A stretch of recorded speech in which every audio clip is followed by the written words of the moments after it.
model konteks protokol. Kita akan ngebahas yang namanya MCP ya teman-teman ya. Jadi MCP ini adalah protokol yang dikembangkan oleh Anthropic ya. Fungsinya sangat banyak sekali. Intinya ya, AI ini bisa berkomunikasi dengan external resource tanpa harus melakukan banyak konfigurasi. Nah, caranya dengan menggunakan yang namanya MCP client dan juga MCP server. Di mana MCP server ini digunakan sebagai resource datanya, di mana di dalamnya ini bisa digunakan banyak hal ya. Misalnya untuk programming, untuk coding ya. Kemudian misalnya untuk akademik, sistem informasi akademik, kemudian misalnya untuk rumah sakit, sistem penjualan, dan mungkin sektor-sektor yang lainnya. Dengan adanya MCP ya, tentu saja integrasi dengan AI itu akan jauh lebih mudah. Oke, contoh sederhana, misalnya sebuah universitas ya memiliki sistem informasi akademik, di mana di dalam sistem itu memiliki database ya seperti pembayaran, kemudian informasi mahasiswa, dan lain-lain. Kemudian universitas ini ingin mengintegrasikan dengan AI, misalnya chatbot ya. Jadi misalnya ada mahasiswa yang ingin menanyakan terkait pembayaran, kemudian mungkin nilai ya, itu bisa secara langsung melalui chatbot yang sudah dibuat oleh pihak kampus seperti itu. Jadi tentu saja ini akan jauh lebih memudahkan ya dibandingkan harus nanya ke kampus secara langsung ya.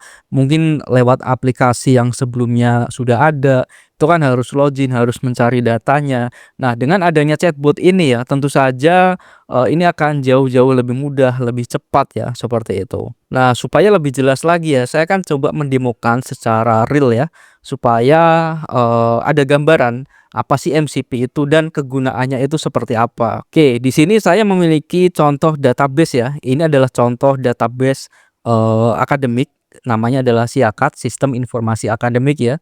Di mana di dalamnya ini ada data mahasiswa, kemudian ada jadwal kuliah, jadwal ujian, dosen, nilai, dan lain-lain.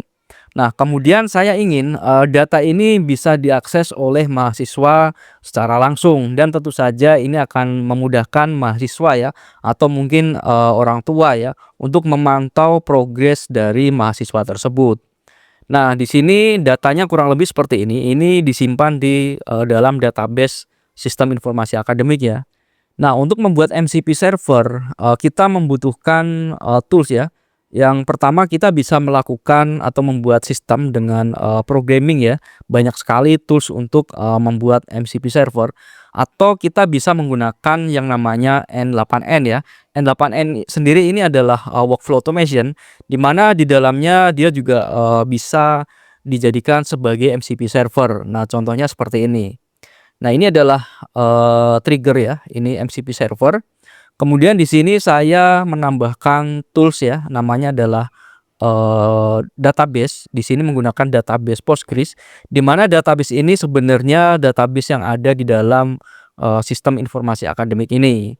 Nah, di sini saya bisa menambahkan ya, misalnya untuk informasi profil mahasiswa, transkrip nilai, dosen, dan lain-lain.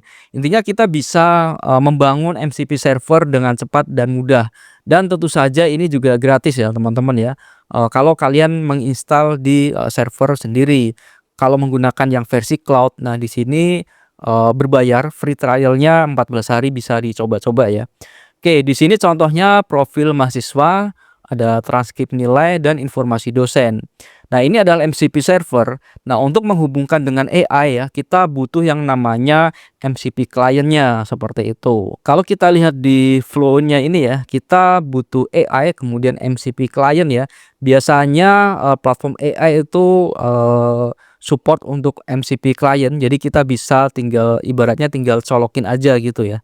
Oke, di sini saya sudah membuat contohnya. Di sini kita menggunakan Masta.id ya, di mana Masta.id ini juga support untuk MCP client. Contohnya seperti ini.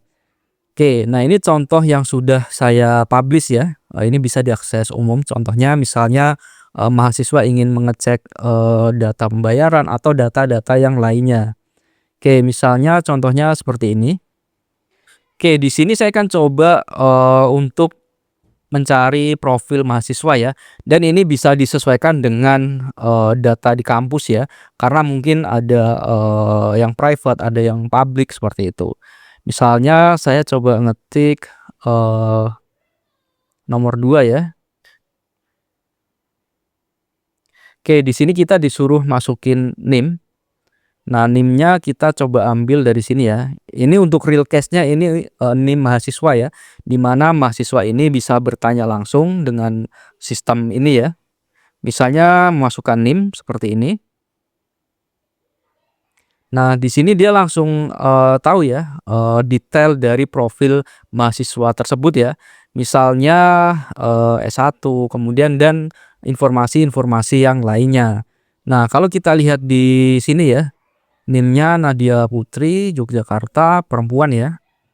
Oke, kurang lebih, seperti itu. Jadi penggunaan MCP ini sangat luas sekali ya, bisa digunakan untuk berbagai hal ya, misalnya untuk sistem pemesanan online, integrasi ke database, penjualan, sistem akademik, dan sangat luas sekali. Banyak hal yang bisa diimplementasikan dengan MCP ini. Oke, selanjutnya saya akan coba mungkin informasi yang lain ya. Kita coba back dulu, 0 ini menu utama ya. Oke, kemudian saya ingin mencari mungkin transkrip nilai ya. Kita ketik nomor 3 seperti ini. Oke, kita masukkan NIM-nya. Nah, di sini sudah diberikan ya matematika, ada nilainya berapa, bobot mutunya berapa, kurang lebih seperti itu. Oke, misalnya kita coba informasi lain. Misalnya informasi dosen ya, sesuai dengan yang ada di sini ya. Informasi dosen. Kita ketik angka 5, nama dosen. Oke, kita coba ketik saja.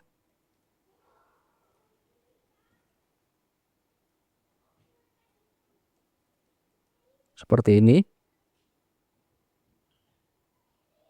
Oke, nah ini kita dikasih data dosennya secara lengkap ya teman-teman ya. Nah, untuk konfigurasinya kita bisa melakukan prompting, misalnya data apa saja yang harus ditampilkan, contohnya seperti ini. Oke, kita coba pastikan ya dosennya di sini ada 10 ya. Kita coba lihat di database dosen.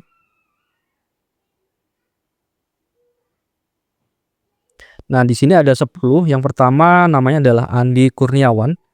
Oke, kita coba lihat ya. Nah, di sini namanya Andi Kurniawan. Jadi kurang lebih fungsinya seperti itu ya. Jadi sangat banyak sekali. Ini bisa diintegrasikan ke berbagai hal ya.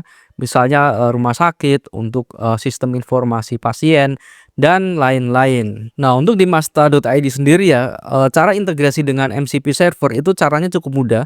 Pertama kita harus memiliki URL dari MCP servernya ya. Nah, di sini contohnya seperti ini. Kemudian kita bisa masuk ke dalam, flow ya. Jadi kita harus menggunakan flow. Kemudian di sini klik tools. Nah, di sini ada pilihan MCP client.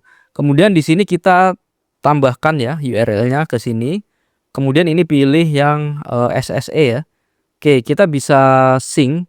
Kita klik sync di sini supaya tools-toolsnya ini terbaca. Nah, di sini ada di 3 tools ya, informasi dosen, transkrip nilai, dan juga profil mahasiswa. Nah, ini kita bisa atur ya, tools yang mana aja yang ingin digunakan, seperti itu. Nah, selebihnya kurang lebih seperti ini aja ya, tinggal simpan lalu kita bisa integrasikan dengan, MCP server secara mudah ya, kurang lebih seperti itu.